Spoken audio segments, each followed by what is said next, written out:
चाह से राह नहीं मिलती, राह स्वयं चाह को ले लेती है। ऐसा ही हुआ है सिद्धार्थ बाबा के साथ, जो हमारे साथ बने हुए हैं। सिद्धार्थ बाबा, सबसे पहले हम आपसे यह जानना चाहते हैं कि एकाएक ये साधु महात्मा बनने की कैसे भूत सवार हो गया आप पर?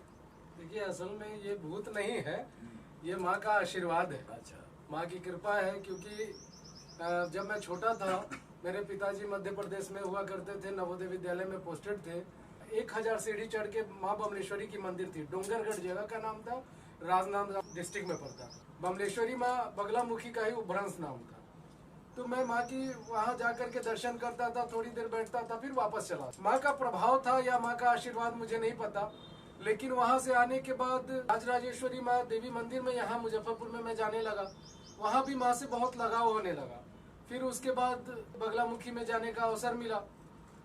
मैं निस्वार्थ भाव से माँ के चरणों की सेवा करता था, तो मेरे ज्यादा समय मंदिर में बीतता था। रील के कैमरा खरीद के मैं फोटो शूट करने लगा, उससे भी मेरी बहुत प्रसिद्धि मिली। लेकिन माँ के तरफ जो मेरी रुझान थी वो बढ़ती जा रही थी। खुद से कैमरा चलाना सीखा मैंने, खुद से ही पेंटिंग जाके कुछ क्लास करके मैंने सीखा, और ये सब करने के बाद भी मेरी संतुष्टि नहीं खत्म हो रही थी। माँ के प्रति जो लगाव था वो कभी खत्म नहीं हो रही थी। धीरे धीरे मेरी आध्यात्म बढ़ती गई। बाबा, लेकिन आपने अभी बगलामुखी की ज्यादा चर्चा की, बगलामुखी क्या है? देखिए, बगलामुखी कहते हैं कि 10 महाविद्या में 8वीं महाविद्या बगलामुखी को कहते हैं। उनको ब्रह्मास्त्र की देवी भी कहा जाता है। बगलामुखी के बारे में जाना, तो मैंने उनकी पूजा आराधना शुरू कर दी, उनकी किताबें खरीदा, उनकी पुस्तकें, और उनके बारे में हमें और ज्यादा से ज्यादा जानने की कोशिश की, यूट्यूब के माध्यम से, टीवी के माध्यम से, जहाँ से मुझे मौका मिला। तो अभी आपने कहा कि बगलामुखी महाविद्या है, 8वीं महाविद्या है, तो भाई विद्या शब्द कैसे लग गया उन्हें? देखिए, विद्या लगने का रीजन ये था कि शंकर भगवान जब माँ पार्वती के पास से बिना बताए हुए निकल गए थे, तो माँ पार्वती उन्हें ढूंढने लगी। तो उन्हें ये समझ में नहीं आ रहा था कि मैं महादेव को कहाँ से ढूंढ के लाऊं। तो उन्होंने अपने शरीर से 10 शक्तियों की उत्पन्न किया कि 200 दिशाओं में उन्हें छोड़ दिया।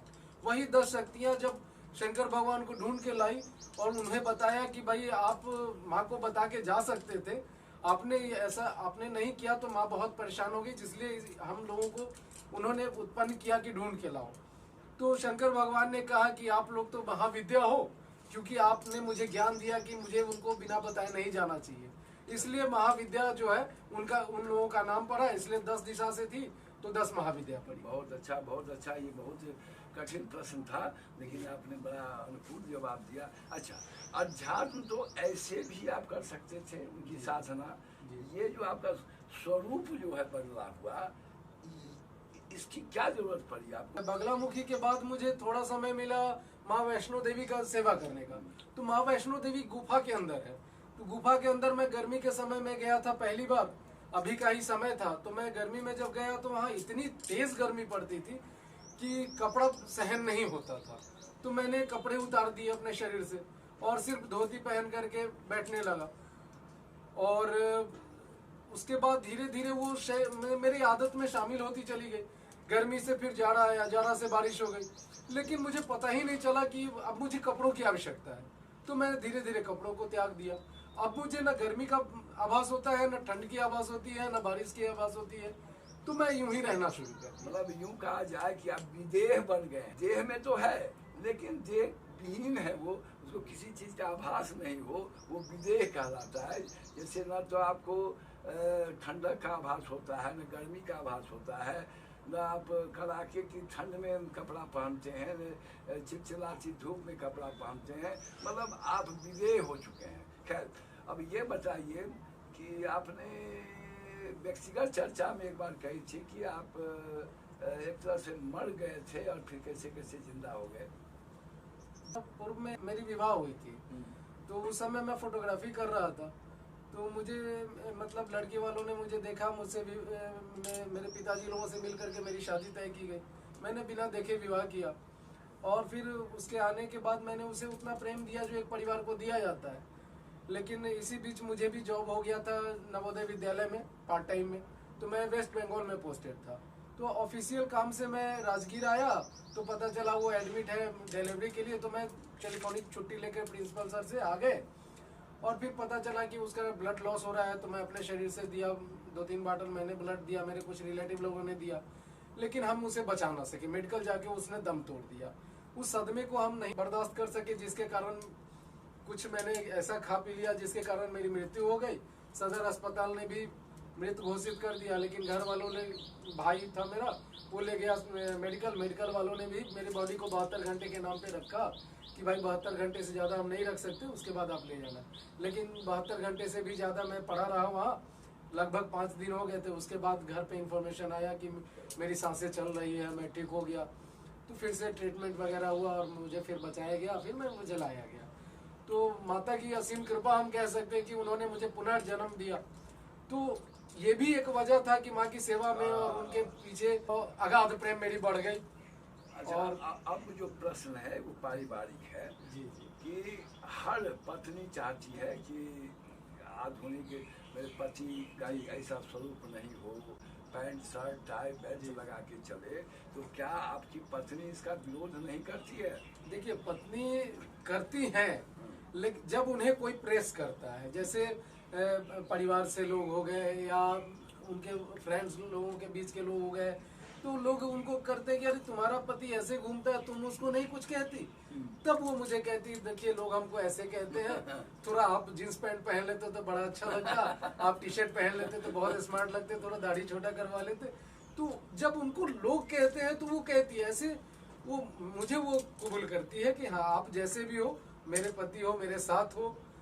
उसके लिए ये बहुत बड़ी बात है कि मैं उसके साथ हूँ, उसके पास हूँ, बच्चों को उसको देखता हूँ। अच्छा, ये चुना, लेकिन पारिवारिक परिवार चलाने के लिए जो जरूरत पड़ती है, और आप अध्यात्म में हैं, आप न कुछ लेते हैं न देते, तो कैसे चलाते हैं आप परिवार? देखिए, ये तो माता रानी बताएंगे कि कैसे चलता है। कुछ तो हमारा घर है जो हमारे पिताजी मदद करते हैं, कुछ है कि जैसे मैंने लाइफ में फोटोग्राफी की, तो मैंने कहा ना कि मैं लोगों की कल्याण में मैंने बहुत सारे अपने इन्वेस्ट किए। आज माँ का रिटर्निंग है कि बहुत सारे ऐसे फोटोग्राफी है जो आज से मैंने 10 साल 15 साल पहले किया, और लोगों ने मेरे पैसे रख लिए, मुझे नहीं दिए। आज बुला के कहते कि बाबा आपका पैसा मेरे पास बहुत जमाने का है, आप ये 5,000 रुपए रख लो, आज ये 1,000 रुपए रख लो, आज ये 500 रुपए रख लो, अच्छा, ये 2,000, तो इससे भी मेरा चल जा रहा है। अच्छा, तो मैं यही समझता हूँ कि माता रानी जो है, मेरे जो कर्म किए हुए थे उसका भी रिजल्ट दे रही है। तो मुझे तो कपड़ों की भी ज्यादा जरूरत नहीं है कि पढ़ाई लिखाई के लिए जो हमसे बन पाता हम कर लेते हैं। अच्छा, ये है। अब ये बताइए, लोक कल्याण के लिए आपका अध्यात्म क्या सोच रहा है? देखिए, लोगों के कल्याण के लिए ऐसा है कि मेरे अंदर माँ ने कुछ ऐसी ऊर्जा भर रखी, कुछ ऐसी शक्तियां भर रखी। मैं आपके घर में जाऊंगा, आपके पूजा स्थान को देखूंगा, आपके बेडरूम को देखूंगा, आपके जिस जिस कमरे में मैं जाऊंगा वहां से नकारात्मक ऊर्जा हटेगी, तो आपका कल्याण होगा, आपका उन्नति होगा। जैसे आपने देखा होगा कि बहुत सारे भक्त ऐसे हैं जो कहते हैं कि मैं नौकरी करने जाता हूँ या मैं अपना बिजनेस करने जाता हूँ, और शाम को जब घर आता हूँ तो पता चलता है मैंने कुछ कमाया ही नहीं, इतना सारा टर्नओवर हुआ लेकिन बचा मेरे पास कुछ नहीं। तो ये सारी चीजें कुछ नकारात्मक चीजों की वजह से होती है। तंत्र से जो समाज बनाता है वो यंत्र कहलाता है। तो इस तरह की तो विधि है, तो यंत्र बनाने में भी तो खर्चा आता है। यंत्र, देखिए, एक्चुअली में मैं यंत्र बना के लोगों को नहीं देता, मैं बहुत ज्यादा होता है, जैसे आपके घर में मैं गया तो मैं मंत्र का उच्चारण करता हूँ, तो मंत्र जो मेरे अंदर जो चल रही होती है वो मंत्र वो सारा काम करता है। आपके घर में अगर कोई नकारात्मक चीजें हैं या आपको कोई चीज की परेशानी है, कोई दिक्कतें हैं, तो मैं मंत्र के माध्यम से उसको ठीक करता हूँ। बहुत सारे लोगों में छोटे छोटे मंत्र बता, छोटा छोटा टोटमा बता देता हूँ, छोटी छोटी उपाय बता देता हूँ, आप ये कर लो ठीक हो जाएगा, ऐसी चीजें बता देता हूँ जिससे लोगों का कल्याण हो जाता है। ठीक है सिद्धार्थ बाबा, आपने अध्यात्म के बारे में, बगलामुखी के बारे में, महाविद्याओं के बारे में, तंत्र मंत्र यंत्र सारी बातें बता दी। आशा है मेरे दर्शक इससे लाभान्वित लेंगे, और फिर आध्यात्मिक चर्चा पर जरूरत पड़ेगी तो फिर आपसे मिलेंगे। आपने जो हमारे चैनल के लिए समय दिया इसके लिए बहुत बहुत धन्यवाद, आभार।